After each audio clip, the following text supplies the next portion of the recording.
परमेश्वर आपसे प्रेम किया। यूहन्ना 3 का 16 का वचन सबको मालूम है कि नहीं?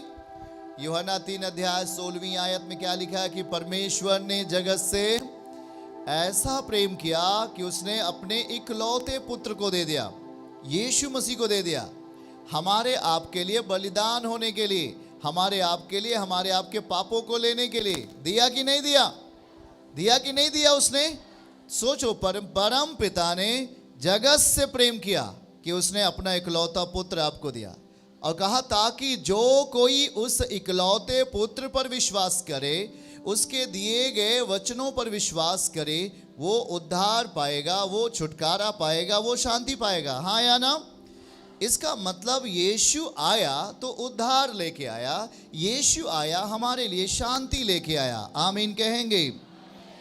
भजन 115 अध्याय और उसकी 12वीं आयत आपकी खुशखबरी है। आप जब इस वचन को अभी पढ़ेंगे तो आप आमीन के साथ इसे रिसीव करेंगे, ठीक है? चलिए हमारे साथ वचन को खोलिए और भजन 115 अध्याय और 12वीं आयत आपके लिए गुड न्यूज है। ओके, पढ़िएगा इसको हमारे साथ जल्दी से। लिखा है, यहोवा परमेश्वर ने हमको स्मरण किया है कि वह आशीष देगा। ये गुड न्यूज है आज आपके लिए। परम पिता ने हमें याद किया है कि आज मैं अपने बच्चों को क्या देने वाला हूं। हालेलुया। जरा ध्यान से सुनिए, इंसानों के अंदर से जब आशीष चोरी हो जाती है, जब आपके अंदर से आशीष को चुराने वाला शैतान जब आपके अंदर से आशीषों को चुरा लेता है, आपके अंदर से अभिषेक को चुरा लेता है, वो चोर है। क्या है वो? देखिए ध्यान से सुनिए, आज परम पिता हमें क्या देने वाले हैं। उसने कहा, हमारे साथ इस वचन को दोहराइए, अपने मुख से बोलिए, क्या लिखा हुआ है? बोलिए, यहोवा ने, यीशु ने हमको याद किया है। परम पिता ने आज हमें स्मरण किया है कि वो आपको क्या दे। ठीक ठीक वो लिखा है, आशीष देगा। वो इज़राइल के घराने को आशीष देगा, वो हारून के घराने को आशीष देगा। अर्थात परम पिता ने आपको याद किया कि नहीं किया? वो मैं नहीं बोल रहा, वो आप जिसके पास आए हैं वही आपको कह रहा है कि मैंने तुझे याद किया है बेटे, इसलिए तू आज मेरे सामने है। इसका मतलब आप महत्वपूर्ण हैं, आप उसके संतान हैं। आमीन कहें। आप उसके बच्चे हैं, आप उसके बेटे और बेटियां हैं। उसने आपको स्मरण किया है, मैंने स्मरण नहीं किया। मेरे याद करने से एक आदमी भी यहां नहीं आएगा। मैं आपको खूब याद करूं, आप कभी नहीं आओगे। पर किसने याद किया आपको? उस दुनिया के बनाने वाले ने अपने बेटे बेटियों को याद किया है कि वो आपको आशीष दे। इस वचन को नोट कर लेना अपने माइंड में, अपने मन में, अपने कॉपी में, अपने डायरी में, और प्रतिदिन प्रार्थना के बाद सुबह उठकर इस वचन को देखना और कहना, प्रभु मैं तेरे पास तेरी मर्जी से आया हूं, इसलिए तूने मुझे याद किया है। यहोवा ने हमको स्मरण किया है। स्मरण का मतलब होता है याद करना। ओ परम पिता ने, दुनिया के बनाने वाले ने हमें याद किया है कि वो आपको आशीष दे। आप देख रहे हैं वचन को? एक बार हाथों को उठाकर इस खुशखबरी के लिए धन्यवाद दीजिए।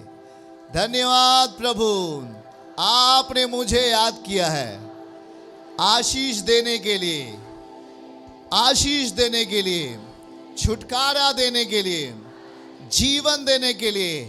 आपने ही याद किया, मैंने कुछ नहीं किया, आपने ही याद किया है।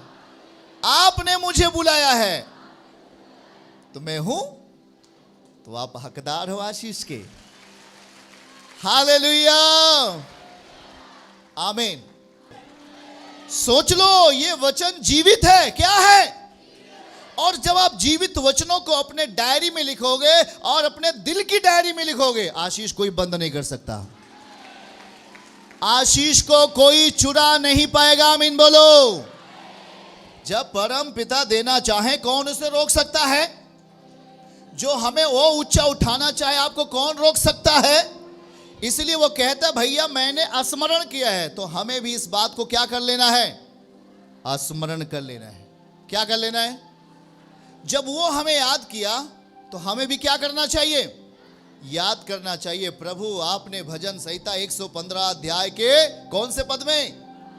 वाह, याद कर रहे। 115 अध्याय के 12 वचन में लिखा है तूने मुझे याद किया है। तो हे प्रभु, जब आपने मुझे याद किया है तो मैं आशीष का हकदार हूं।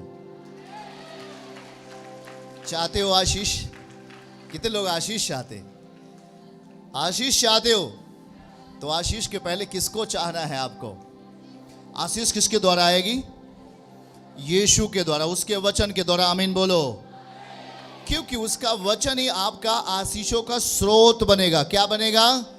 और जब आपके अंदर वचन जाता है तो केवल वो आशीष ही नहीं परंतु आपकी समस्याओं का हल भी बनता है। वो आपकी बीमारियों को दूर करने वाला, आपकी प्रॉब्लम को दूर करने वाला, आपके तमाम बीमारियों से वो लड़कर उन्हें हरा देने वाला, दुष्ट आत्माओं को खत्म करने वाला, आपको राहत की सांस लेने देने वाला, आपको बेचैनी में आपको शांति देने वाला। ये वचन कहता है तू मुझे स्मरण कर। वो आपको स्मरण कर लिया, अब आपको उसे स्मरण करना है। आप वही पाने जा रहे हो जो उसने कहा है। आमीन। चर्च की सभी प्रार्थनाओं को और परमेश्वर के दास के द्वारा टीचिंग सुनने के लिए और अपडेट्स को जानने के लिए हमारे इस चैनल को सब्सक्राइब करें और साथ में बेल आइकन को दबाएं ताकि जब भी लाइव प्रार्थना हो तो सबसे पहले आप देख सकें।